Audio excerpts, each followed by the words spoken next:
رمضان مہربان۔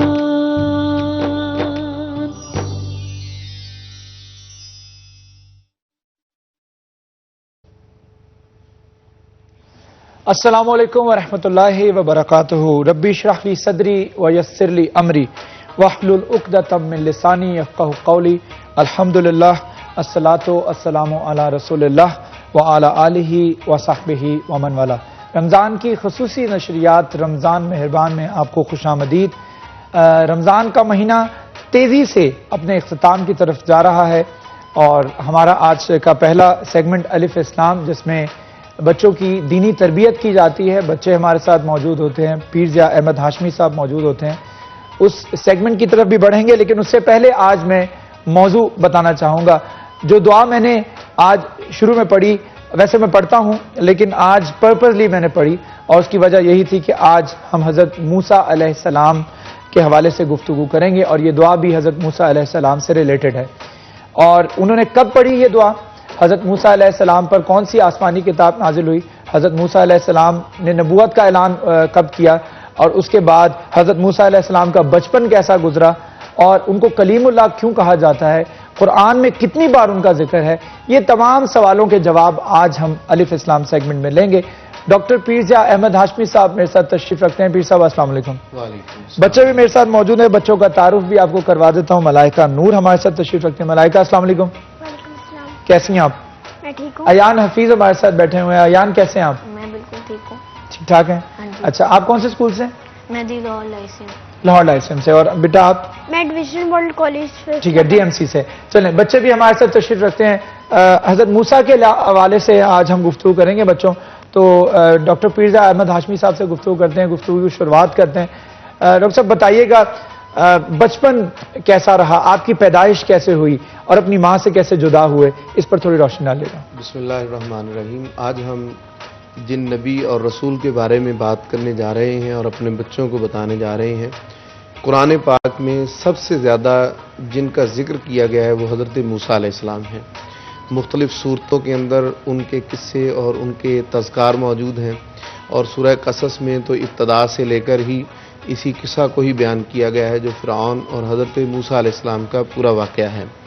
حضرت موسیٰ علیہ السلام اپنی اہمیت کے اعتبار سے، کیونکہ بنی اسرائیل سے تھے اور بنی اسرائیل ہی کی طرف آپ کو رسول بنا کر بھیجا گیا تھا۔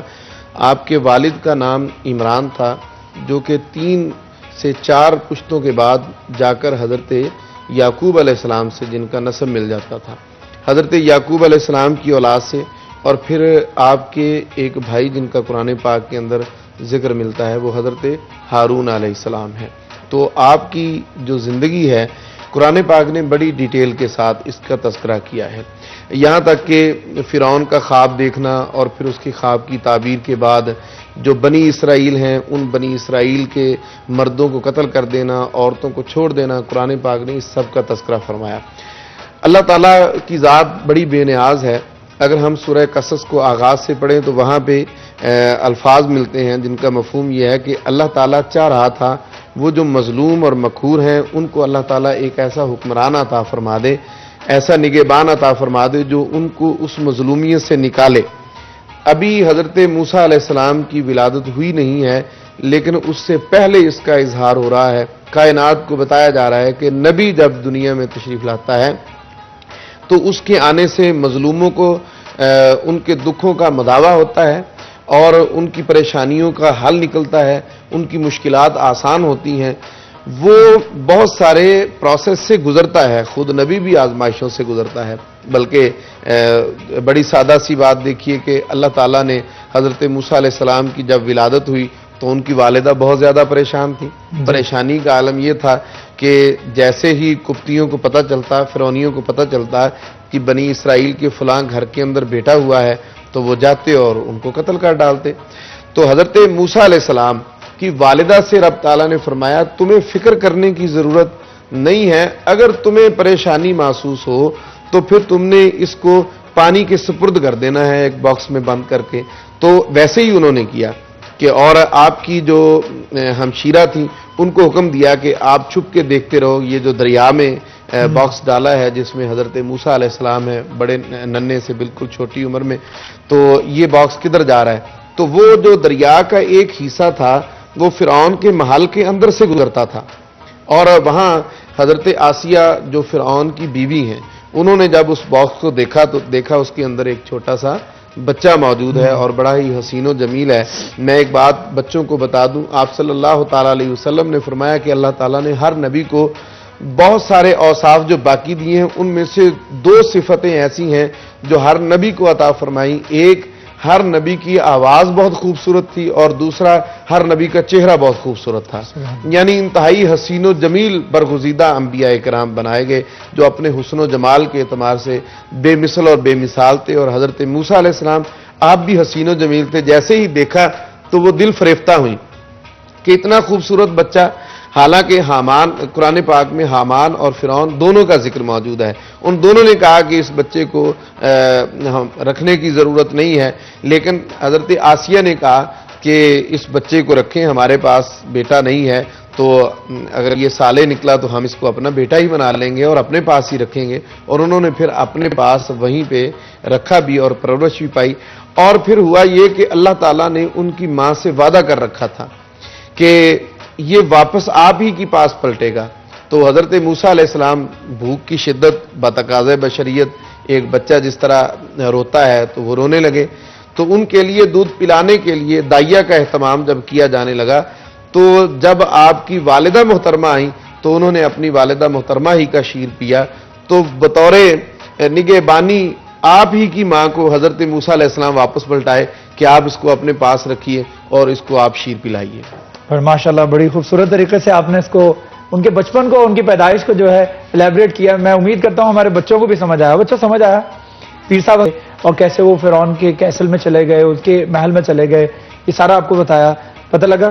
آپ کو کوشچن پوچھنا چاہیں گے حضرت موسیٰ سے ریلیٹڈ کو پوچھنا چاہیں؟ Yes. جی آپ پہلے پوچھیں، چلیں ایان آپ پوچھیں۔ حضرت آسیہ کون تھی؟ حضرت آسیہ کے حوالے سے ذرا دوبارہ بتا دیجیے۔ جی، اصل میں حضرت موسیٰ علیہ السلام کا یہ جو دور ہے، اس دور میں حضرت آسیہ کی شخصیت ایک ایسی شخصیت ہے کہ جن کے بارے میں خود رسول اللہ صلی اللہ تعالیٰ علیہ وسلم نے بھی ان کی تعریف فرمائی۔ یعنی جہان کی چند عورتیں ہیں جن کا ذکر ملتا ہے کہ جن کی ثنا میں احادیث طیبہ ہیں۔ حضرت مریم کے بارے میں، حضرت آسیہ کے بارے میں، حضرت سارہ کے بارے میں، حضرت ہاجرہ کے بارے میں، حضرت سیدہ فاطمہ سلام اللہ علیہا کے بارے میں۔ تو یہ حضرت آسیہ فرعون کی بیوی تھی۔ فرعون اصل میں اس وقت جو مصر کا علاقہ تھا جہاں پہ ان کی حکومت تھی، وہاں کے بادشاہ کا لقب فرعون ہوتا تھا، جس طرح حبشہ کے بادشاہ کو نجاشی کہا جاتا تھا، اسی طرح ان کو فرعون، ان کا نام ارن فتاح تھا۔ یہ جو موسیٰ علیہ السلام کے دور کے گزرے ہیں، تو وہ بادشاہ کی اہلیہ تھی اور صاحب اثر تھیں، صاف ظاہر ہے بادشاہ کے گھر کے اندر خاتون اول تھیں، تو اثر و رسوخ کے اعتبار سے وہ جب حضرت موسیٰ علیہ السلام کو انہوں نے اعلان نبوت فرمایا تو حضرت آسیہ ان میں سے ہیں جنہوں نے حضرت موسیٰ علیہ السلام کا کلمہ پڑھا اور مسلمان ہوئی۔ ماشاءاللہ، ٹھیک ہے، چلیں ایان، ہم امید کرتے ہیں آپ کو سوال کا جواب مل گیا ہوگا۔ چلیں ملائکہ، آپ بھی کچھ پوچھنا چاہ رہے تھے؟ ہاں جی، جی پوچھیے گا پیر صاحب سے۔ حضرت موسیٰ علیہ السلام کی پرورش کہاں ہوئی ہے؟ پرورش کہاں ہوئی، مطلب جی، کہاں پلے بڑے؟ حضرت موسیٰ علیہ السلام کی زندگی کے مختلف پہلو ہیں۔ ایک پہلو وہ ہے کہ ولادت کے بعد کچھ عرصہ آپ اپنی والدہ ہی کے پاس اسی گھر میں رہے جہاں آپ کی ولادت ہوئی، پھر اس کے بعد آپ کے بچپن کا کچھ حصہ فرعون کے پاس گزرا ہے۔ وہ جو فرعون کے محل کے اندر گزرا ہے، وہ والا حصہ آپ کی والدہ کبھی تو محل کے اندر تشریف لاتی تھی اور پھر کچھ عرصہ کے لیے حضرت موسیٰ علیہ السلام کو یہ بھی کہہ کر دے دیا کہ آپ اپنے پاس رکھیں اور پھر امانتاً آپ مجھے واپس دے جائیں۔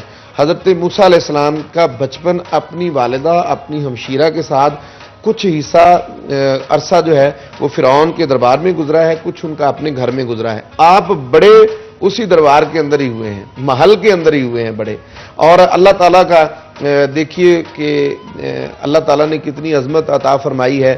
چاہے فرعون کے محل میں رہے ہیں لیکن اللہ تعالیٰ نے حضرت موسیٰ علیہ السلام کو نبیوں میں اولو العزم نبی بنایا، رسولوں میں اولو العزم رسول بنایا، کلیم اللہ کلیم اللہ بنایا، اور ان سے اللہ تعالیٰ کلام فرمایا کرتا تھا۔ سبحان اللہ، بہت ہی خوبصورت طریقے سے پیر صاحب نے اس کو ایلیبریٹ کیا. میں چاہوں گا میں بھی اس میں کچھ ایڈیشن کر دوں.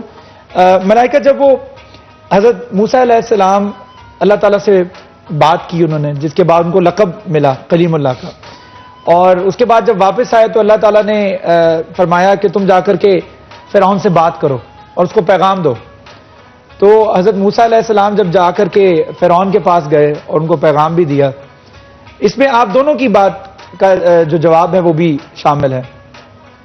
تو انہوں نے فرمایا جو اللہ تعالیٰ نے ان کو پیغام دیا تھا وہ جا کے انہوں نے فرعون کو بتا دیا کہ اللہ تعالیٰ پہ یقین کرو، اللہ تعالیٰ ایک ہے، یہ زمین اور آسمان اللہ تعالیٰ نے بنائے ہیں.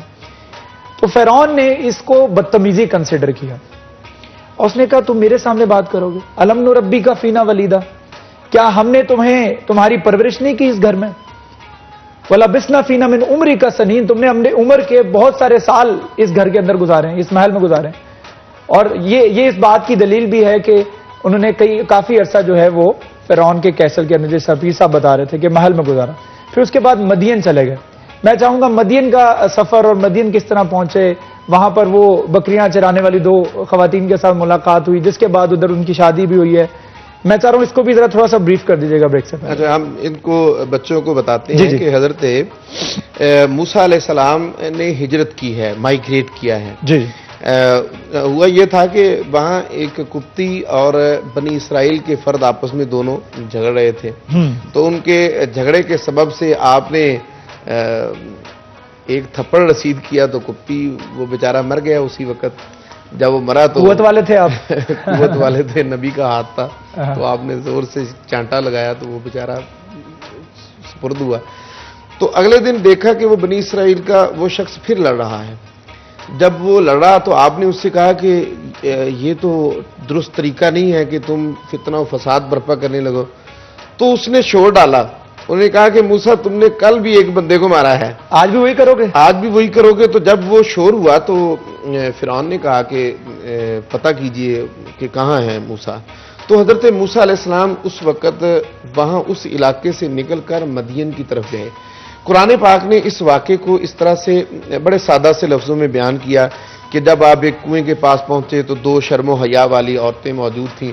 وہ اپنے جانوروں کو پانی پلانا چاہ رہی تھیں تو آپ نے ان کے لیے پانی نکالنے میں ان کی مدد کی. تو انہوں نے جا کر، وہ حضرت شعیب علیہ السلام کی بیٹیاں تھیں. حضرت شعیب کا دور اور حضرت موسیٰ علیہ السلام کا دورانیہ ایک ہے. آپ اس وقت اللہ کے نبی اور رسول بطور نبی اعلان فرما چکے تھے. حضرت شعیب علیہ السلام آپ کے پاس رہے تو حضرت شعیب علیہ السلام نے ان سے کہا کہ میں چاہتا ہوں کہ میری ایک بیٹی کا نکاح آپ سے ہو اور آپ کے عقد میں دوں، لیکن آپ کو 8 سال تک یہاں خدمت پر معمور رہنا ہوگا، اور اگر تم 10 سال رہو تو یہ تو بہت خیر کی بات ہے. حضرت موسیٰ علیہ السلام نے حسب وعدہ ان کے پاس 10 سال گزارے. 10 سال گزارنے کے بعد پھر جب آپ وہاں سے واپس پلٹے تو یہ وہ موقع تھا جس وقت آپ نے وہ درخت کو دیکھا جس کے اندر سے روشنی نکل رہی تھی، اور وہاں پہ پہنچے تو حضرت وادی طوا جسے کہتے ہیں، تو وہاں پہنچے تو رب تعالیٰ نے فرمایا یا موسیٰ انی انا اللہ رب العالمین. یہ وہ موقع تھا جب اللہ تعالیٰ نے حضرت موسیٰ علیہ السلام سے کلام فرمایا، اے موسیٰ میں تیرا رب اللہ تجھ سے بات کر رہا ہوں جو سارے جہانوں کا پالنے والا ہے. قرآن پاک کے اندر اللہ تعالیٰ نے ارشاد فرمایا تلک الرسل فضلنا بعضهم علی بعض منہم من کلم اللہ ورفع بعضهم درجات، کہ ہم نے رسولوں پر رسولوں کو فضیلت عطا فرمائی ہے، اور ان میں سے کچھ فضیلت والے وہ ہیں جن سے اللہ تعالیٰ نے کلام بھی فرمایا ہے. تو اللہ تعالیٰ نے حضرت موسیٰ علیہ السلام سے کلام کیا، اور کوہ طور پر حضرت موسیٰ علیہ السلام جب آپ تورات لینے کے لیے گئے، اللہ تعالیٰ نے آپ کو تورات عطا فرمائی تھی. تورات لینے کے لیے گئے تو وہ 30 راتوں کا دورانیہ، پھر اس کو بڑھا کر 10 راتیں اور اضافہ کیا تو 40 راتوں کا دورانیہ. اس میں بھی حضرت موسیٰ علیہ السلام کثرت کے ساتھ اللہ تعالیٰ سے کلام فرماتے رہے، اور اللہ تعالیٰ سے کلام کرنے کی وجہ سے آپ کا لقب کلیم اللہ ہے. اور 10 سال بعد مدین سے واپس آپ اپنی اسی علاقہ میں پہنچے جہاں پہ بنی اسرائیل رہتے تھے. ٹھیک ہے بچوں، آپ کو وہ واقعہ یاد ہے جب حضرت موسیٰ علیہ السلام نے چھڑی ماری تھی، اپنی عصا جو ان کی چھڑی تھی وہ ماری تو وہ جو پورا سمندر ہے وہ 2 حصے میں تقسیم ہو گیا تھا؟ آپ دونوں کو یاد ہے؟ سنا تھا آپ نے؟ اسکول میں سنا تو ہوگا، نہیں سنا تھا؟ چلیں پیر صاحب سے سنتے ہیں. پیر صاحب سے سنیں گے, لیکن پیر صاحب ایک چھوٹا سا وقفے کے بعد جب دوبارہ حاضر ہوں گے تو یہ واقعہ ضرور بچوں کو سنائیے گا. ایک چھوٹا سا وقفے کے بعد دوبارہ حاضر ہوں گے, ہمارے ساتھ رہے گا. رمضان مہربان.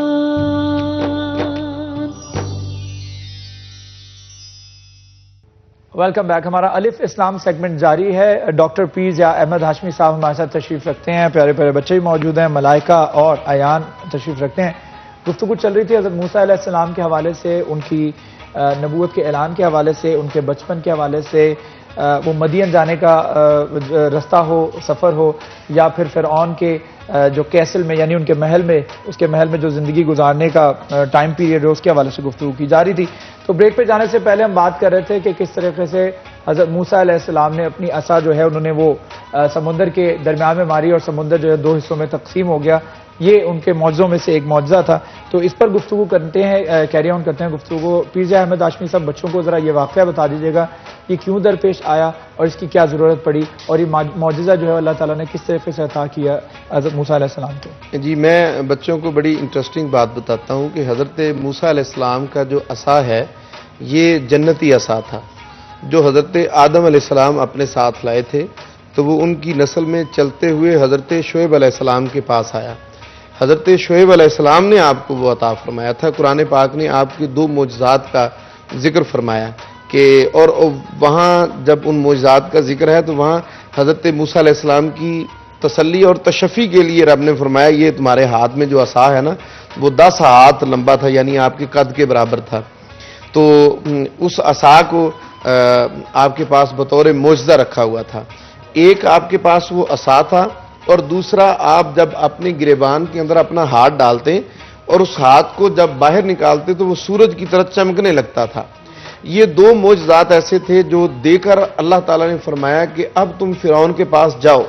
جب فرعون کے پاس جانے کی بات ہوئی تو حضرت موسیٰ علیہ السلام نے عرض کی کہ باری تعالیٰ میرے ساتھ میرے بھائی ہارون کو بھیجیے, یہ مجھ سے زیادہ اچھے طریقے سے بات کر سکتے ہیں. انہوں نے فرمایا کہ وَيُضِيقُ صَدْرِي وَيَنْطَلِقُ لِسَانِي, مجھ سے بولا جائے گا. ہاں, وہ اصل میں یہ تھا کہ حضرت موسیٰ علیہ السلام نے بچپن میں وہ ایک کوئلہ اٹھا کے اپنے منہ میں ڈال لیا تھا, تو اس سے آپ کی زبان میں لکنت آ گئی تھی.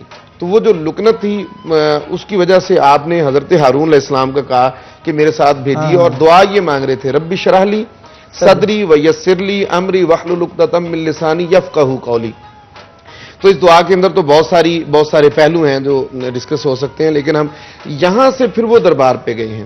ان کے فرعون کے جو محل تھا اس میں گئے, وہاں پہ اللہ تعالیٰ کا پیغام دیا. اب یہ وہ سلسلہ شروع ہو رہا ہے کہ جس میں نبی جو ہے اپنی نبوت کا اعلان کر کے اللہ تعالیٰ کی الوہیت اور توحید کا پیغام دیتا ہے.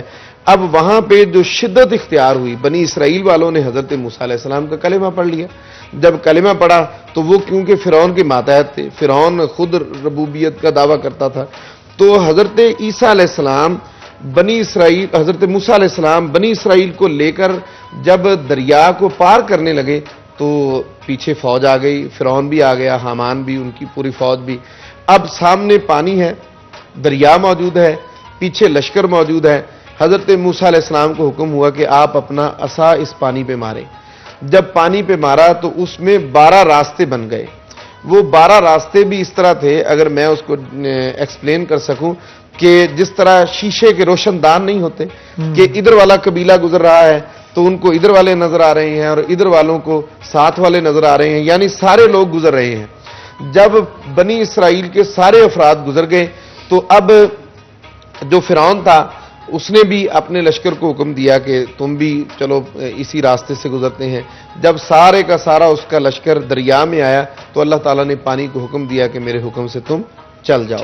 جب وہ چلے تو فرعونیے جتنے بھی تھے وہ سارے کے سارے غرق ہوئے, اور حضرت موسیٰ علیہ السلام اپنی قوم کو لے کر میدان تی میں پہنچ گئے. یہ میدان تی وہ ہے جہاں بنی اسرائیل 40 سال رہے, اور یہاں پہ بھی حضرت موسیٰ علیہ السلام کے ایک معجزہ, وہ جو پتھر کے اوپر آپ نے عصا مارا تھا, فن فجرت من حسنتا عشرۃ عینا قد علم کل اناس مشربہم کلوا واشربوا من رزق اللہ, تو وہاں پانی کی ضرورت پیش آئی.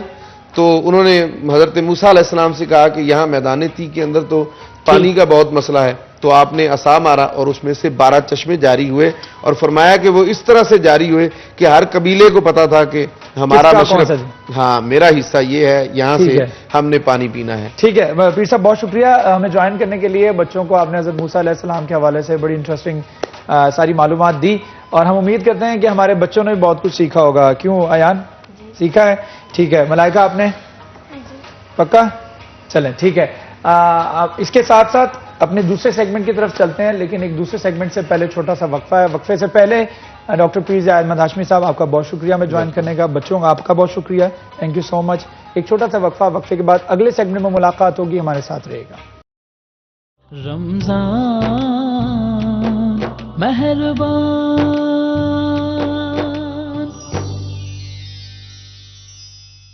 اصغر بہت خوبصورت آواز آپ کی، بہت ہی میٹھا پڑا، اور میرا فیوریٹ کلام ہے، میری فیوریٹ نعت ہے، تو ماشاءاللہ اللہ تعالیٰ آپ کی اس مٹھاس میں اضافہ عطا فرمائے۔ ہمارا سیکنڈ سیگمنٹ جس میں ہمارے ڈاکٹرز حضرات ہمیں جوائن کرتے ہیں اور آپ کے مسائل سنے جاتے ہیں، ان کو ایڈریس کیا جاتا ہے، آپ کے کویسچنز لیے جاتے ہیں، ان کے جوابات دیے جاتے ہیں۔ تو آج بھی جن ڈاکٹر حضرات نے مجھے جوائن کیا ہے ان کا تعارف میں آپ کو کروا دیتا ہوں۔ ڈاکٹر بلال میرے ساتھ تشریف رکھتے ہیں جو کہ D H O Faisalabad ہیں۔ Sir thank you so much again for joining us. ان کے ساتھ ساتھ ڈاکٹر معروف وینس میرے ساتھ تشریف رکھتے ہیں، آپ patron and chief Y D A allied hospital سے آپ کا تعلق۔ Thank you so much for joining اس۔ ڈاکٹر صاحب آج ہم گفتگو کرنا چاہ رہے ہیں جو ہر زبان زد عام ٹاپک ہے، وہ ہے کرونا وائرس، اور لاک ڈاؤن کی صورتحال ہوئی، 2 مہینے ہم نے بڑے مشکل گزارے، اور کئی لوگوں نے وہ بھی بڑے ایزی گزارے کیونکہ ان لوگوں کو فرق نہیں پڑا، وہ اسی طریقے سے باہر نکلتے تھے جیسے وہ اس سے پہلے نکلتے تھے۔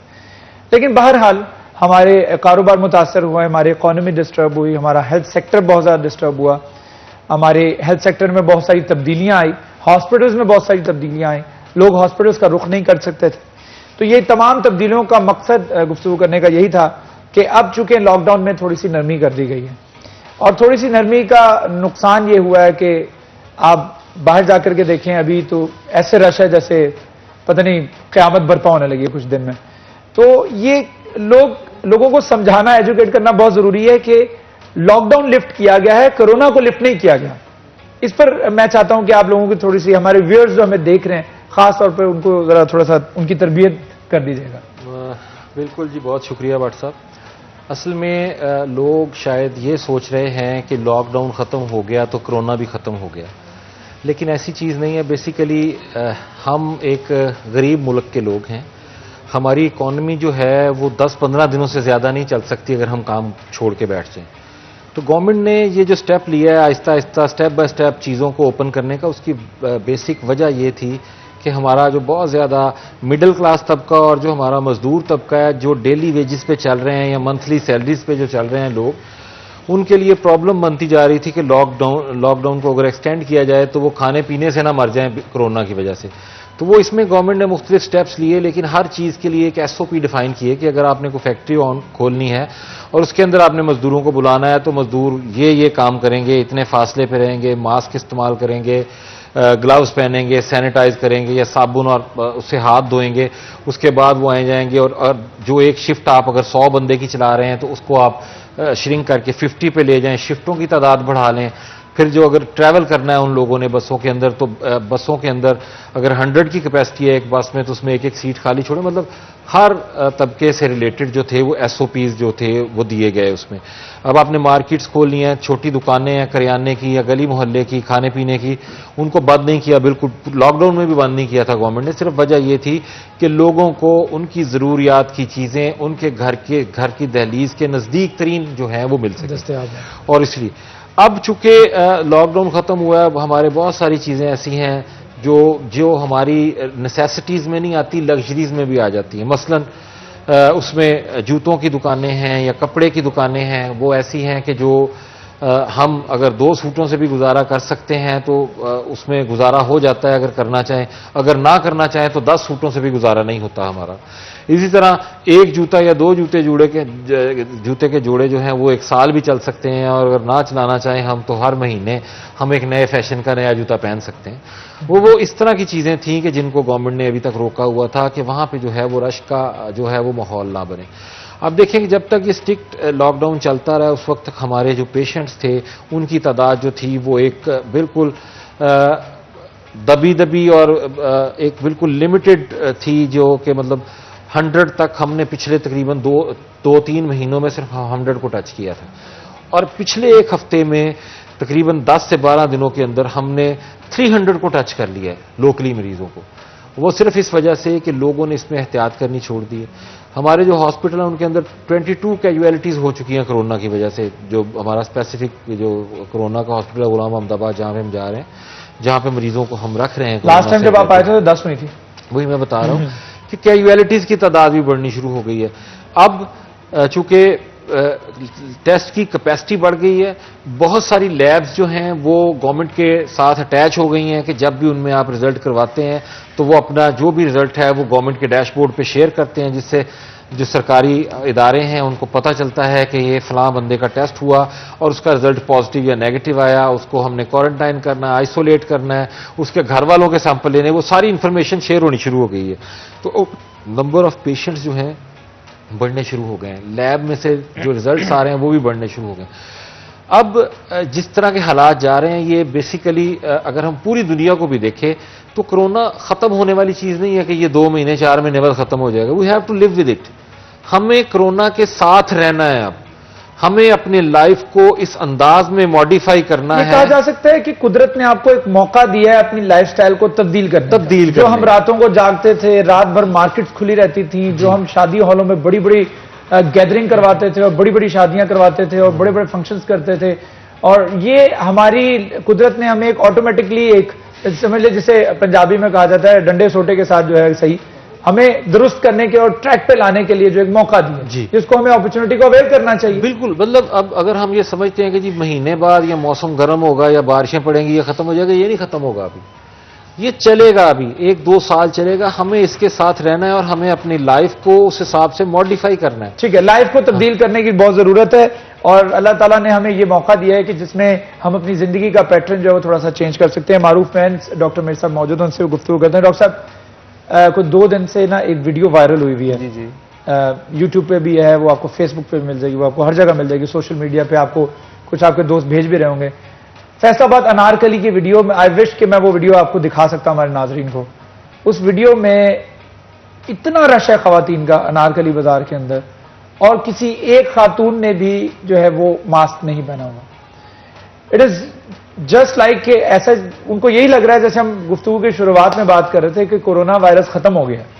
بس یہ 2 مہینے کا تھا، لاک ڈاؤن جب تک تھا تب تک کورونا وائرس تھا، لاک ڈاؤن لفٹ اپ ہو گیا تو اس کا مطلب کورونا بھی ختم ہو گیا، عید آ گیا، چھوڑو سب کچھ، عید کی تیاری کرو.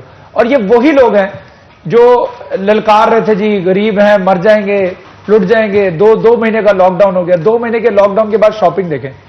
تو یہ اس کے اوپر جو ہے وہ گفتگو کریں گے.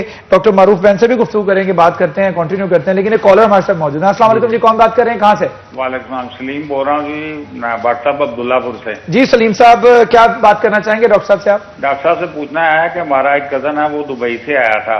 ٹھیک ہے. تو اس کو ادھر رکھا ہوا تھا پہلے چلڈرن ہاسپٹل کی بیک سائڈ پہ، اب ان کو شفٹ کر دیا انہوں نے پارس میں. ٹھیک ہے.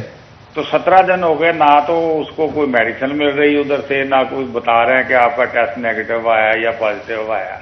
اچھا، کیا وجہ؟ وہ بہت پریشان ہے. اچھا، کیا نام بتایا آپ نے پیشنٹ کا؟ نثار احمد. نثار احمد نام بتایا. ڈاکٹر صاحب آپ کچھ پوچھنا چاہیں گے؟ نہیں سر، میں آپ کو چلیں آپ کو جواب ملتا ہے اس کا. Thank you so much for calling Saleem صاحب. میں اس کے بارے میں بتاتا چلوں کہ جب ہمارے پاس باہر سے فلائٹس آ رہی ہیں، تقریباً ہمارے پاس 19 کے قریب 20 کے قریب فلائٹس ہیں جو بیرون ملک مقیم پاکستانیوں کو لے کے آ چکی ہیں اب تک. جب فلائٹ آتی ہے تو اس کے اندر پہلے ہمارے ایس او پیز تھے کہ ہم نے 48 آورس کے اندر ان کے ٹیسٹ کرنے تھے جو بھی مسافر آتے ہیں، کیونکہ تقریباً 2 دن سے لے کے 7-8 دن کا ٹائم ہوتا ہے، ایک ایسا ٹائم کہ جس کے اندر جو پی سی آر کے اندر اس کی ڈیٹیکشن سب سے زیادہ ہوتی ہے.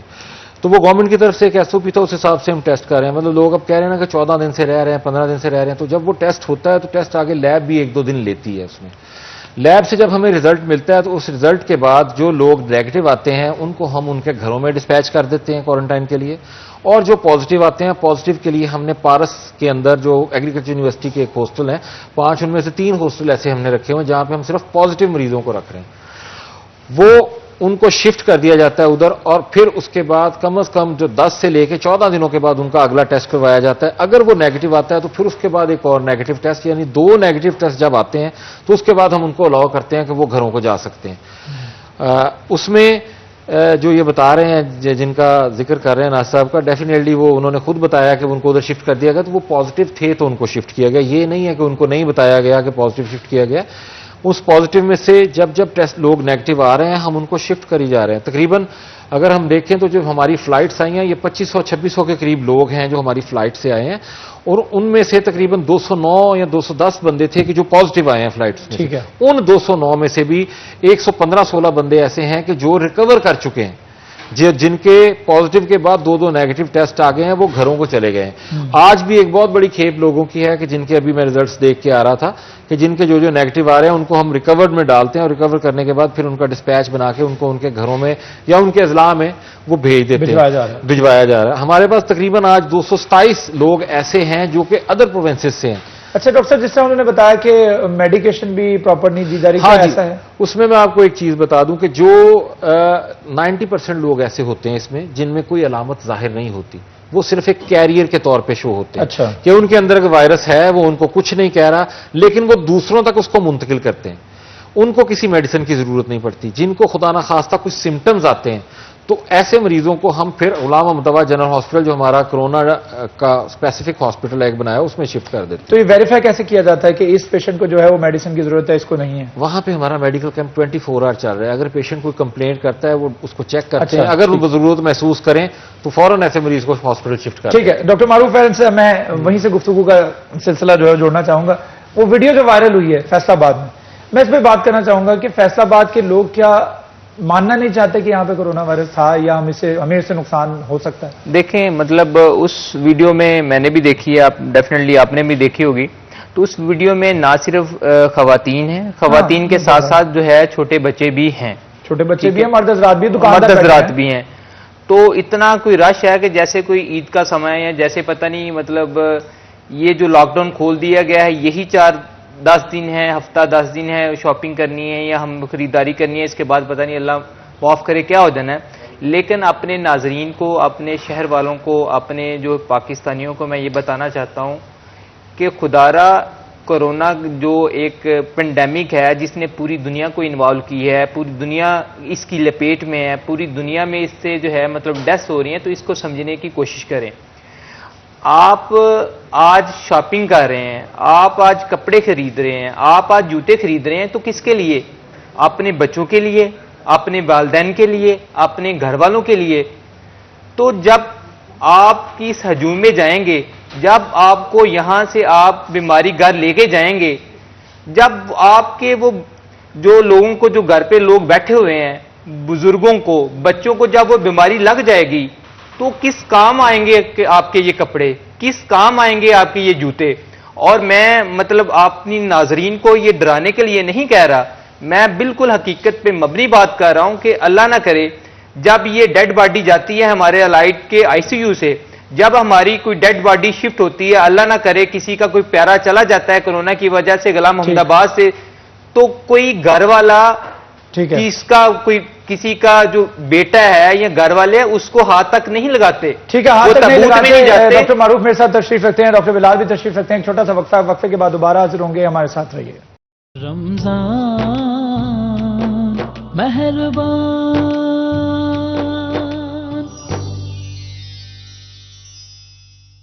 Welcome back. ہمارا سیگمنٹ جاری ہے، روزہ اور آپ کی صحت، ہیلتھ سیگمنٹ ہے. ہمارے ڈاکٹر صاحبان ہمارے ساتھ تشریف رکھتے ہیں.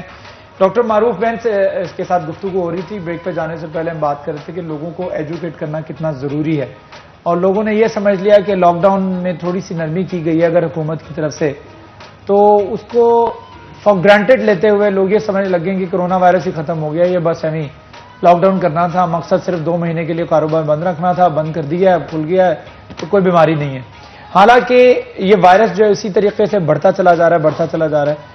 لیکن ایک بات جو ہے نا وہ قابل تسلیم ہے، اس کو تسلیم کرنا پڑے گا کہ اس وائرس نے جس طریقے سے دیگر ممالک کے اندر اٹیک کیا ہے، چائنا کے اندر اٹیک کیا ہے، اسپین میں کیا ہے، اٹلی میں کیا، امریکہ میں کیا، ویسے پاکستان میں نہیں کیا. الحمدللہ ثم الحمدللہ کہ ہم ابھی تک اس اٹیک سے بچے ہوئے ہیں الحمدللہ, اللہ تعالیٰ ہمیں بچائے رکھے. تو کیا اس میں بھی واقعی حقیقت ہے؟ نہیں، میں اس بات پہ کسی حد تک آپ سے ایگری نہیں کرتا ہوں. مطلب آپ اگر دیکھیں تو جو پاکستان میں کرونا کے جو انفیکٹڈ پیشنٹس ہیں ان کا گراف ابھی بھی اوپر ہی جا رہا ہے. گریجولی جو ہے نا پیشنٹ کی جو لیول جو لوگ انفیکٹڈ ہو رہے ہیں وہ گریجولی بڑھ ہی رہے ہیں. اب اپنے ناظرین کے لیے، کیونکہ چائنا کا ہیلتھ سسٹم بہت بہتر تھا، انہوں نے کنٹرول کر لیا. امریکہ کا ہیلتھ سسٹم بہت بہتر تھا، لیکن اس کے باوجود جو ہے وہاں پیشنٹس اتنے انوالو ہو کے وہ نہیں کنٹرول کر سکے. لیکن بدقسمتی سے جو ہے پاکستان کا ہیلتھ سسٹم یا پاکستان کے جو مطلب ہیلتھ فیسلٹیز ہیں وہ اس قابل نہیں ہیں کہ اللہ نہ کرے کہ ایک دم جو سر جانی ہے. اور مجھے ڈر ہے کہ جس طرح کا اوپن لاک ڈاؤن ہو گیا ہے، جس طرح کے لوگوں نے بد احتیاطی اور لوگوں نے بازاروں میں یا دکانوں میں رش جمع کیا ہے، تو اس وقت سے ہمیں ڈرنا چاہیے اور ہمیں میئرز لینے پڑیں گے کہ اس کو یہاں لاک ڈاؤن میں کچھ سختی کریں یا اس کا کچھ سدے باب کریں. کیونکہ ابھی میں اگر آپ کو فیصل آباد کی مثال دے دوں کہ ہم نے فیصل آباد میں غلام محمد آباد ہاسپٹل کو ایک ڈیڈیکیٹ ہاسپٹل کیا تھا کہ یہاں ہم کرونا کے پیشنٹس وہ رکھیں گے جو سمٹومیٹک ہوں گے. باقی جو پازیٹیو کیسز ہیں وہ ہم نے جو کوارنٹائن سینٹر بنائے تھے، پارس بنایا تھا، جی سی یونیورسٹی میں بنائے تھے یا اور ہمارے سینٹر سے وہاں رکھ رہے تھے. تو اب حالات یہ ہو چکے ہیں کہ ہمارا جو غلام محمد آباد کا ہاسپٹل ہے وہ جو ہے وہ فل ہو چکا ہے. وہ وہاں ہم ابھی پیشنٹ نہیں رکھ رہے. وہاں جو ہمارے 8 وینٹیلیٹرز تھے وہ سارے کے سارے جو وہاں پیشنٹ موجود ہیں، وہاں ہمارے پاس کوئی جگہ نہیں ہے.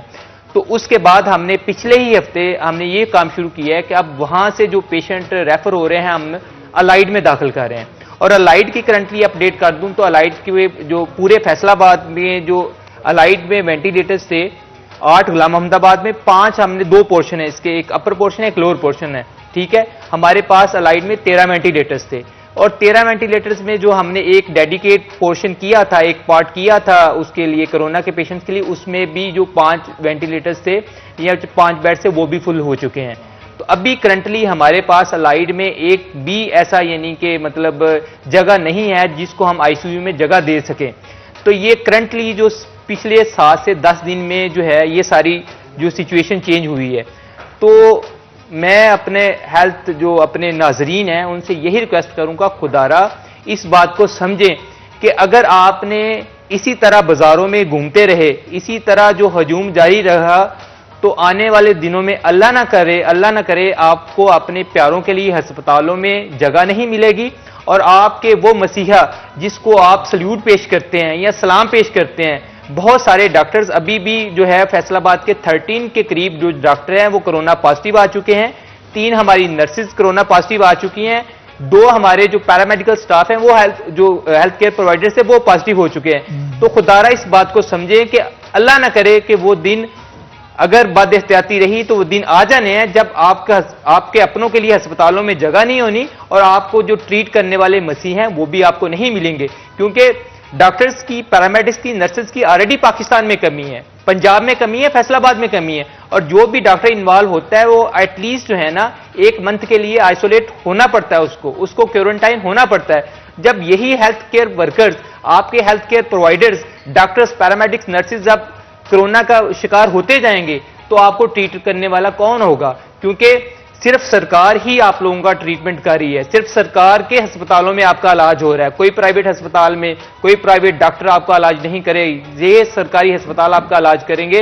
تو خدارا اس بات کو سمجھیں، اس نظریے کو سمجھیں کہ اگر زندگی رہی، آپ کے بچے، آپ کے والدین، آپ کے گھر والے قائم رہیں گے تو آپ اس جو شاپنگ کو انجوائے کریں گے. ٹھیک ہے، شاپنگ اسی وقت ہو سکے گی جب صحت یاب ہوں گے. صحت 1000، تندرستی 1000 نعمت ہے، ایسے نہیں کہتے، واقعی میں 1000 نعمت ہے. ایک انسان بیمار ہے تو اس سے پوچھ کے دیکھیں کہ تندرستی کیا چیز ہے. ہمارے ساتھ کالر موجود ہیں. السلام علیکم جی، کون بات کر رہے ہیں، کہاں سے؟ ہیلو، کال ڈراپ ہو گئی ہے. چلیں گفتگو کرتے ہیں ڈاکٹر بلال صاحب سے. ڈاکٹر صاحب، جس طرح سے ابھی ڈاکٹر معروف بینس نے بتایا کہ ہمارے پیرامیڈک سٹاف، ہمارے ہیلتھ کیئر ورکرز، ہمارے نرسز، ہمارے ڈاکٹرز بھی اگر اس کا شکار ہو سکتے ہیں اتنے زیادہ پریکاشنری میئرز اپنانے کے بعد بھی، تو پھر تو جو باہر پھر رہے ہیں تو وہ تو ایک دعوت دے رہے ہیں کورونا وائرس کو کہ آپ نارملی پھر رہے ہیں، آپ کوئی احتیاطی تدابیر بھی نہیں اپنا رہے، آپ سوشل ڈسٹینسنگ کا بھی نہیں خیال رکھ رہے، نہ آپ سینیٹائزر استعمال کر رہے ہیں، نہ آپ ماسک استعمال کر رہے ہیں، all you think about is shopping, کہ میں نے عید کے لیے کیا خریدنا ہے, کس کی طرف جانا ہے, کیا بنانا ہے, کھانا کیا ہے, کس طرح چلے گا پھر؟ بالکل جس طرح ابھی معروف نے بتایا, دیکھیں اتنی ساری پریکاشنز پی پیز پہننے کے باوجود بھی اگر لوگ انفیکٹڈ ہو رہے ہیں, اس میں جو میڈیکل کا سٹاف ہے وہ بھی انفیکٹ ہو رہا ہے, جو سروس پرووائڈرز ہیں وہ بھی انفیکٹ ہو رہے ہیں, ایون جو ہمارے لوگ سیکیورٹی اداروں کے ہیں جو ڈیوٹیز دے رہے ہیں, پولیس کے ہمارے لوگ ہیں یا سول ڈیفنس کے ہمارے لوگ ہیں, رینجرز کے لوگ ہیں, سارے ان میں سے بھی لوگ انفیکٹڈ ہو رہے ہیں. چونکہ میں نے بتایا تھا آپ کو کہ 90% جو لوگ ہیں ان کے اندر سمٹمز نہیں آتے, اس لیے ان کو پتہ نہیں چلتا جب تک ٹیسٹ نہ ہو کہ وہ پازیٹیو ہیں یا نیگیٹو ہیں, لیکن وہ دوسرے لوگوں تک اس وائرس کو بڑے آرام سے منتقل کر دیتے ہیں. اب بازاروں میں جو لوگ پھر رہے ہیں وہ ایک دوسرے کہتے ہیں جی اچھے بھلے ہیں, اچھے خاصے ہیں, ان کو یہ نہیں پتا کہ وہ باہر سے خود وائرس لے کے جائیں گے, اور جو ان کے گھروں کے اندر بزرگ بیٹھے ہیں یا بچے بیٹھے ہیں یا ایسی فیمیلز ہیں جو پریگننٹ ہیں وہ بیٹھی ہوئی ہیں, جن کی امیونٹی لیول کم ہے, جن کی قوت مدافعت کم ہے, جو گھروں سے تو بیچارے نہیں نکلے باہر, لیکن آپ ان کے لیے وائرس باہر سے پکڑ کے خود لے جا کے ان کو دے رہے ہیں کہ جی یہ آپ. دیکھیں ڈاکٹر نے بھی تشخیص جو ہے وہ سمٹم سے کرنی ہوتی ہے, یہ بات تو طے ہے. یہ ایک واحد ایسی بیماری ہے جس کا سب سے خطرناک پہلو یہ ہے کہ اس کے سمٹمز نہیں پتہ لگتے. کئی دفعہ جو مریض ہے اس کو کھانسی زکام نزلہ وغیرہ ہوگا اور اس کی مماثلت بھی عام کھانسی نزلہ زکام کے ساتھ ہی ہے, تو ہم اس کو پکڑ نہیں پا رہے ہیں کہ اس وائرس کو پکڑا کہاں سے جائے. اگر پکڑا جاتا تو پھر اس کو ختم کرنا, اس کو ایلیمینیٹ کرنا بھی ایزی ہو جاتا سوسائٹی سے, لیکن اس کو اگر نہیں ہو پا رہا ایزی اور اس کی ہر گزرتے دن کے ساتھ تعداد جو ہے بڑھتی جا رہی ہے, اس کی وجہ یہی ہے کہ ڈاکٹرز حضرات بھی اب وہ اس میں جو ہے وہ اس طریقے سے کام نہیں کر پا رہے, انہوں نے سمٹمز دیکھنے ہیں. اور جس طرح سے ڈاکٹر بلال نے بتایا کہ 90% مریضوں میں سمٹمز نظر ہی نہیں آتے. آپ اگر یہ سوچیں کہ ایک صحت مند انسان ہوگا تو ہی باہر نکلے گا نا, تو مجھے اگر باہر میں جا رہا ہوں مارکیٹ کے اندر جا رہا ہوں, جتنے لوگ پھر رہے ہیں وہ سارے صحت مند ہیں, تو مجھے کسی سے کوئی پرابلم نہیں ہو سکتا. ہو سکتا ہے اس میں سے کوئی کیریئر ہو لیکن اس میں سمٹم ظاہر نہ ہو رہے ہوں. تو ڈاکٹر صاحب اس میں علامات کے حوالے سے تھوڑا سا اور واضح کر دیجیے گا, کیا واقعی میں اس کے سمٹمز کسی کو مطلب رتی برابر بھی پتہ نہیں لگتا ہے؟ نہیں, دیکھیں اس میں ڈفرینٹ کیٹیگریز ہیں نا. بہت سارے لوگ ایسے ہیں 90% کے قریب جن میں کوئی سمٹم نہیں آتا لیکن وہ پازیٹیو ہوتے ہیں, پرسن ٹو پرسن ویری ان کی باڈی جو ہے وہ اس کو اوور کم کرتی ہے, ان کے اندر ایک امیونٹی لیول آ جاتا ہے. اور جو آگے 10-15% لوگ بچتے ہیں ان کے اندر ہر کسی کے اندر ڈفرینٹ سمٹم ہو سکتے ہیں. یہ ضروری نہیں کہ سب کو ایک ہی سمٹم ہو. کسی کو سمپل ہائی گریڈ فیور ہو سکتا ہے, کسی کو فلو ہو سکتا ہے, کسی کو کھانسی ہو سکتی ہے, کسی کو 2 علامتیں اکٹھی بھی ہو سکتی ہیں. باڈی ایکس اینڈ پینز, جسم کے اندر بہت شدید قسم کی دردیں, جوڑوں کا دکھنا, یہ ساری علامات ہیں. بخار, سرخ دھبے نمودار ہونا, مطلب وائرل انفیکشن کی جو تمام علامات ہیں ان میں سے کوئی علامت بھی ہو سکتی ہے, ایک بھی ہو سکتی ہے, ایک سے زیادہ بھی ہو سکتی ہیں. اس میں ہائی گریڈ فیور ہے, کئی دفعہ فیور نہیں کنٹرول ہوتا, کئی دفعہ کچھ بھی نہیں ہوتا, صرف سانس کی پرابلم سٹارٹ ہو جاتی ہے کہ آپ کو سانس بہت کھینچ کے آتا ہے, آپ کو دشواری ہوتی ہے سانس لینے میں, اور یہ سب سے خطرناک سمٹم یہی ہے. پرابلم ادھر بنتی ہے کہ آپ کو پتہ نہیں ہے, آپ نے ٹیسٹ نہیں کروایا, ڈائگنوز نہیں کیا, اور آپ کے جو لنگز ہیں وہ انوالو ہونا شروع ہو گئے, اور جب آپ کو وہ سانس کی پرابلم سٹارٹ ہوئی ہے تو پھر آپ ہاسپٹل آئے تو پتہ چلا کہ آتے ہی آپ کو وینٹیلیٹر کی ضرورت ہے یا آکسیجن کی ضرورت ہے. وہ اس لیے اس میں احتیاط اس لیے ضروری ہے کہ ہمیں اپنا دشمن نظر ہی نہیں آ رہا, ہمیں پتہ ہی نہیں ہے کہ اس نے وار کر دیا ہے کہ نہیں کیا یا کب کرنا ہے. یہ صرف اس کا واحد علاج یہی ہے کہ احتیاط ہے, اور ہمیں اس احتیاط کے ساتھ چلنا پڑے گا آگے. یہ کوئی ٹائم لمٹ نہیں ہے اس میں کہ 1 مہینے میں یہ ختم ہو جائے گا یا 2 مہینے میں ختم ہو جائے گا, یہ کنٹینیوس چلے گا. دیکھیں ایک تھیوری ہے اس کی بھی کہ یہ جب تک پورے لوگوں کو ہو نہیں جاتی نا بیماری, جب تک لوگوں میں ہرڈ امیونٹی نہیں آ جاتی, اس وقت تک یہ ختم نہیں. دیکھیں اس کو اپنی عادت بنا لیں. بات یہ ہے کہ اس کی جو پریکاشنری میئرز ہے اس کو اپنی عادت بنا لیں. جس طرح سے آپ ہر ہفتے بعد اپنے ناخن کاٹتے ہیں, اپنے بال کٹواتے ہیں, آپ شیو کرتے ہیں, اپنے آپ کو اپ ٹو ڈیٹ رکھتے ہیں, یہ اپنے ڈیلی معاملات کا حصہ بنا لیں کہ آپ نے سینیٹائزرز کا استعمال لازمی کرنا ہے, آپ نے ماسک کا استعمال لازمی کرنا ہے, آپ نے سوشل ڈسٹینسنگ لازمی رکھنی ہے. آپ نے یہ, اور مشکل بھی نہیں ہے, ہمارے اختیار میں ڈاکٹر صاحب, یہ کوئی بہت ایسی راکٹ سائنس نہیں آپ کو بہت مشکل کام کرنے کے لیے دے دیا. وہ ویڈیو دیکھ کے تو ایسا لگتا ہے کہ وہ بڑا مشکل کام کرنے کو دیا ہے, لوگ جو ہے وہ اس سے پھرنا چاہ رہے ہیں. تھوڑا سا ہمیں نظم و ضبط کا جو ہے وہ سہارا لینا پڑے گا. مطلب اگر ہم کسی جگہ پہ جا رہے ہیں تو بجائے ادھر کی ایک جگہ رش کریں, اگر کیو میں ہم 1-1.5 فٹ کے فاصلے پہ کھڑے ہو جائیں تو وہ کام بھی آسان ہو جائے گا اور جلدی. آپ نے دیکھا ہوگا, آپ بازاروں کی بات کرتے ہیں, آپ بینکوں کے ATMs کو دیکھیں, وہاں پہ بھی لوگ اس طرح کھڑے ہیں. پھر جہاں پہ کچھ لوگ یہ کھانے کی چیزیں یا دوسری چیزیں بانٹتے ہیں وہاں پہ بھی یہی حالات ہیں. مطلب ہم شاید جنوری سے اس چیز کے اوپر آئے ہوئے ہیں کہ جی اس کو بچانا ہے تو ماسک پہنیں، گلاوز پہنیں، سوشل ڈسٹینسنگ کریں، ٹھیک ہے، لائف سٹائل ماڈیفائی کریں. لوگوں کو لاک ڈاؤن کا مطلب بھی لوگوں کو صرف اگر اس اب چیز بھی کے ہم لیے اپنے آپ کو افسر تبدیل نہیں کر سکے نا ڈاکٹر صاحب تو پھر ہم کبھی نہیں کر پائیں گے. کالر ہمارے ساتھ موجود ہیں. السلام علیکم جی، کون بات کر رہے ہیں، کہاں سے؟ جی وعلیکم السلام شیراز بھائی، میں عمر بات کر رہا ہوں فیصل آباد سے. جی عمر صاحب کیا پوچھنا چاہیں گے ڈاکٹر صاحب سے؟ اچھا، میں یہ پوچھنا چاہوں گا ڈاکٹر صاحب سے کہ ڈاکٹر صاحب یہ جو کرونا کی علامات ہیں، جیسا کہ آپ نے بتایا کہ عام طور پہ ہمارا جو روزے چل رہے ہیں، روزوں میں بھی بندہ کا گلا خراب ہو جاتا ہے، زکام ہو جاتا ہے، کھانسی ہو جاتی ہے. تو ہمیں یہ بتا دیں کہ مطلب جب کھانسی آپ کو زیادہ ہو رہی ہو تو اس کھانسی کے بارے میں کوئی ایسی ٹیبلٹ بتا دیں یا کوئی ایسا سیرپ بتا دیں جس سے صرف کھانسی جو ہوتی ہے کسی کو تو اس سے آپ کو کوئی فائدہ پہنچ سکے. ٹھیک ہے، صرف کھانسی کے حوالے سے آپ پوچھ رہے ہیں. رمضان کے مہینے میں خاص طور پر ڈاکٹر صاحب نے دیکھا ہے کہ جس طرح عمر صاحب بتا رہے تھے ہمارے کالر کہ رمضان کے مہینے میں آئل کا ایکسٹراڈنری استعمال ہوتا ہے، آپ تلی ہوئی چیزیں کھاتے ہیں. اس میں یہ ہے کہ ایک تو آئل والی چیزیں کھاتے، دوسرا بہت ٹھنڈے مشروبات کا استعمال ہوتا ہے، اس میں نارملی کھانسی ہو جاتی ہے. دیکھیے اس میں سب سے امپورٹنٹ جو احتیاط ہے وہ یہ ہے کہ اگر آپ کو کھانسی ہو گئی ہے تو اس میں سٹیم لیں.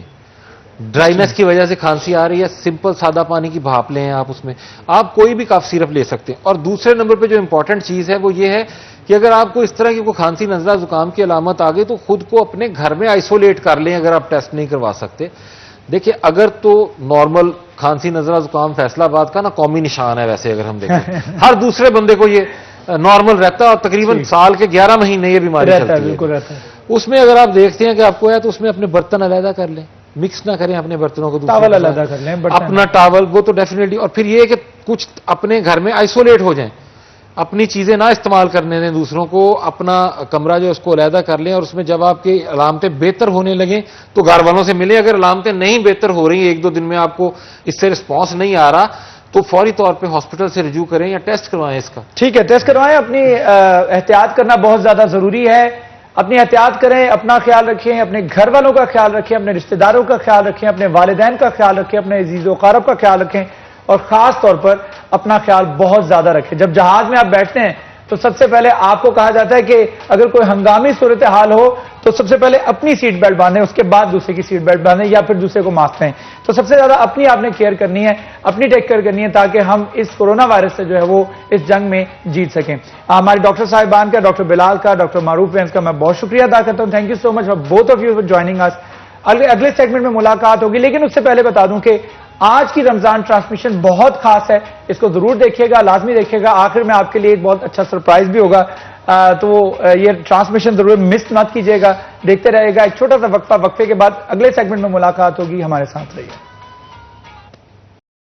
رمضان مہربان.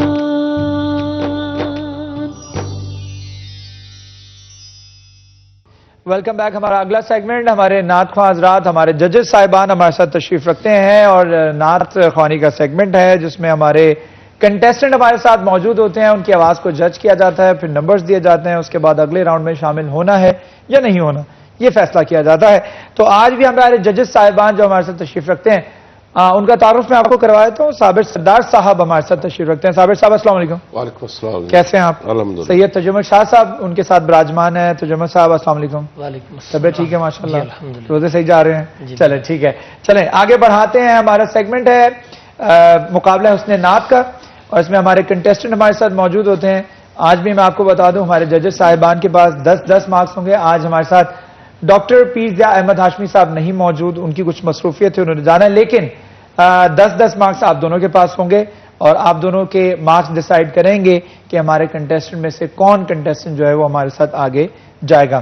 اور سیمی فائنل ہے اور جو فائنل تک پہنچے گا اس کے بعد جو ونر ہوگا اس کے لیے گولڈن کوکنگ آئل کی جانب سے 25,000 روپے کا کیش پرائز انعام ہے. اس کے بعد رنر اپ کے لیے 15,000 روپے کا کیش پرائز انعام ہوگا. تو بڑھاتے ہیں اپنے سیگمنٹ کو آگے. ہمارے پہلے کنٹیسٹنٹ ثاقب محی الدین ہمارے ساتھ موجود ہیں.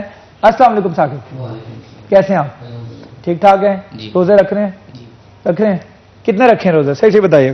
میں نے 22 روزے رکھے. 22 روزے رکھے ہیں. چلیں ٹھیک ہے، باقی کچھ چھوڑ دیے؟ یہ مقابلہ کی وجہ سے. اچھا، مقابلے کی تیاری بھی کرنی تھی اور گلے کو صاف رکھنا تھا اور مقابلہ بھی تھا. چلیں اللہ تعالیٰ آپ کے اس مقابلے اور آپ رسول اللہ صلی اللہ علیہ وآلہ وسلم کی ثنا خوانی کر رہے ہیں اس کے ذریعے اس ثواب کو کمپنسیٹ کریں انشاءاللہ تعالیٰ. اللہ تعالیٰ سے دعا ہے. ثاقب محی الدین آج کیا سنائیں گے ہمیں؟ میں اپنے استاد محترم کے استاد محترم جناب اعظم چشتی صاحب کا لکھا ہوا کلام. اور آپ کے استاد محترم کون ہیں؟ جمیل قادری صاحب. ٹھیک ہے, جمیل قادری صاحب کے استاد محترم. ٹھیک ہے, تو ججز صاحبان اجازت ہے جی. بسم اللہ. بسم اللہ جی ثاقب. ٹھیک ہے ثاقب محی الدین, بڑا خوبصورت کلام آپ نے پڑھا.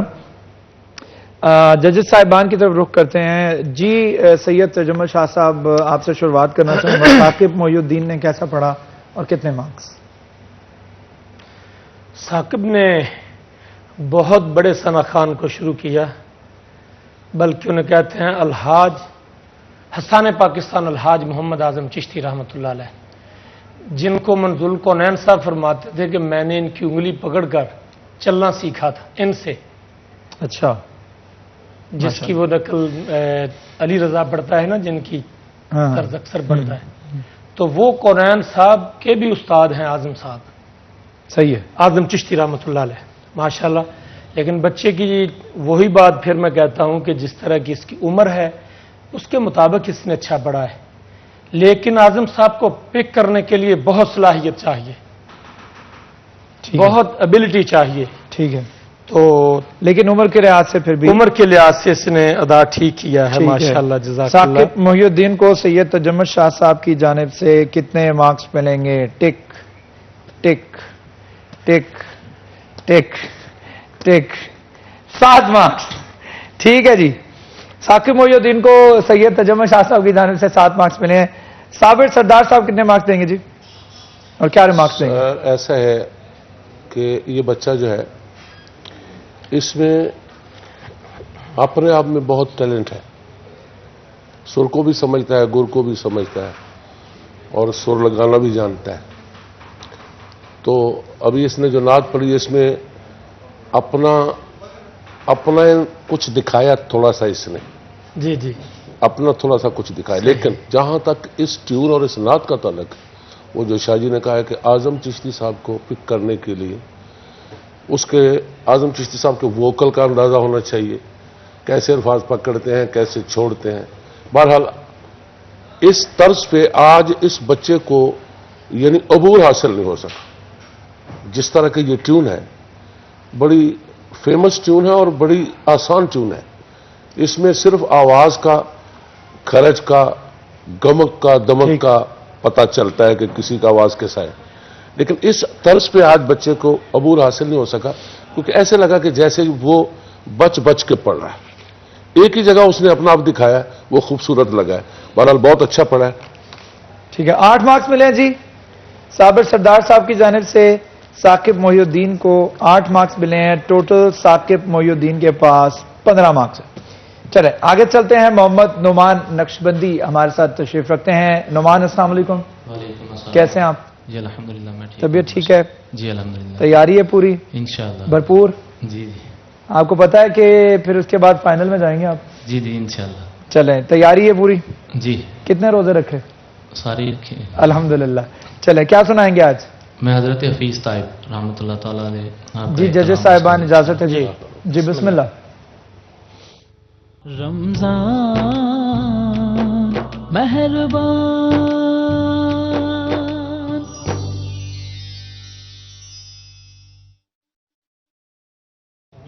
Welcome back. ہمارا اگلا سیگمنٹ جاری ہے. ثاقب محی الدین کو مارکس ملے صابر سردار صاحب کی جانب سے 8, سید تجمل شاہ صاحب کی جانب سے ملے 7 مارکس. ٹوٹل ثاقب محی الدین کے پاس اس وقت 15 مارکس ہیں. اب ڈاکٹر پیر ضیاء احمد ہاشمی صاحب کے مارکس اس میں انوالو نہیں ہوں گے, تاہم جو 15 مارکس دیے ہیں اسی مارکس کے ساتھ جو ہے وہ ایویلیٹ کیا جائے گا کہ ہمارا کنٹیسٹنٹ جو ہے وہ اگلے راؤنڈ میں ہمارے ساتھ شامل ہوگا یا نہیں ہوگا. اس کے بعد محمد نعمان نقشبندی آئے, انہوں نے جو کلام پڑھا اس کے حوالے سے ابھی ججز کا جو ججمنٹ ہے اور ان کے مارکس جو ہیں وہ لینا باقی ہیں. تو میں شروعات کروں گا صابر سردار صاحب سے. جی صابر صاحب پہلے کمنٹس دے دیجیے گا, پھر اس کے بعد مارکس. بہت اچھا پڑھا ہے لڑکے نے, باقی پڑھنے والا ہے, آواز بھی اچھی ہے, طریقہ سلیقہ بھی جانتا ہے, اور پھر لفظ کو چھوڑنا, لفظ کو پکڑنا بالکل ٹھیک ہے. لیکن تھوڑا بہت جو